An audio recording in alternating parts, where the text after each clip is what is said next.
I am water. To humans, I am simply just there. I'm something they just take for granted.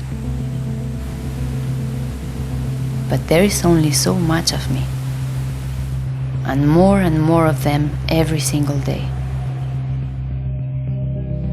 I start as rain in the mountains, flow to the rivers and streams, and end up in the ocean. Then the cycle begins again. And it will take me 10,000 years to get back to the state I'm in now. But to humans, I'm just water, just there.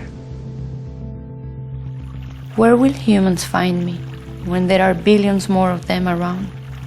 Where will they find themselves? Will they wage wars over me, like they do over everything else?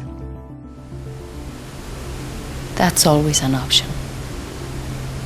But it's not the only option.